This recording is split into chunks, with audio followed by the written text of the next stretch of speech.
बुलेटिनच्या सुरुवातीला एक breaking news आहे। महाराष्ट्रामध्ये ॲम्ब्युलन्स घोटाळा उघडकीस आलाय। आधी कंत्राट दिला आणि मग कंत्राटदार कंपनीची स्थापना झाल्याची माहिती समोर येते। माहितीच्या अधिकारातून ही माहिती समोर आली आहे। ॲम्ब्युलन्स घोटाळा उघडकीस आला आहे। 6000 कोटींचा घोटाळा झाल्याचं उघडकीस आलं आहे। आपण साधारणतः बघितलं तर एखादी कंपनी असते, त्याचं टर्नओव्हर बघितलं जातं आणि त्यानंतर त्या कंपनीची एलिजिबिलिटी बघून त्याच्यानंतर त्या कंपनीला ते कंत्राट दिलं जातं, कॉन्ट्रॅक्ट दिलं जातं। पण या ठिकाणी उलट घडल्याची माहिती समोर येते। ॲम्ब्युलन्सचं कंत्राट ज्या कंपनीला ती कंपनी आधी नव्हतीच। आधी त्या कंपनीची स्थापना झाल्याची धक्कादायक माहिती अधिकारातून समोर आली आहे। त्यामुळे आता हा ॲम्ब्युलन्स घोटाळा 6000 कोटींचा ॲम्ब्युलन्स घोटाळा उघडकीस आल्याचं पाहायला मिळतं। यामध्ये आता नेमकी कोणाकोणाची नावं येतात, कोणी हे कंत्राट दिलं, जी कंपनी नव्हतीच अस्तित्वात त्या कंपनीला आणि त्यानंतर ती कंपनी बनवली, असा सवाल या ठिकाणी उपस्थित होतोय।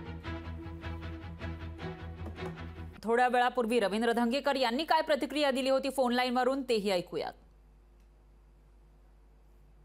सरकारमध्ये जेवढे मंत्री आहेत हे सगळे घोटाळेबाज मंत्री। प्रत्येक खात्यामध्ये अशा पद्धतीचं अभाव टेंडर काढून पैसे घालण्याचा उद्योग करतायत आणि ह्यांच्यावर कोणाचा अंकुश नाहीये।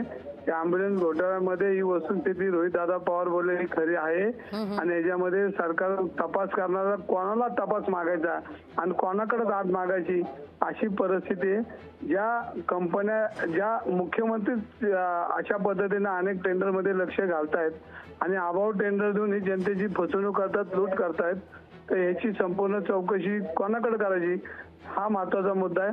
पण आता याच्यामध्ये आम्हाला रस्त्यावर येऊन ही सगळी आंदोलन रोज करावी लागतात आणि पुणेकर रस्त्यावर आणि हे केबिन मध्ये एसी मध्ये बसून पैसे खाण्याचा उद्योग करतात। ह्यांना धडा जनतेने जाता शिकवला पाहिजे असं माझं मत आहे। लोकशाही मराठी ऐका, पहा, जागरूक रहा।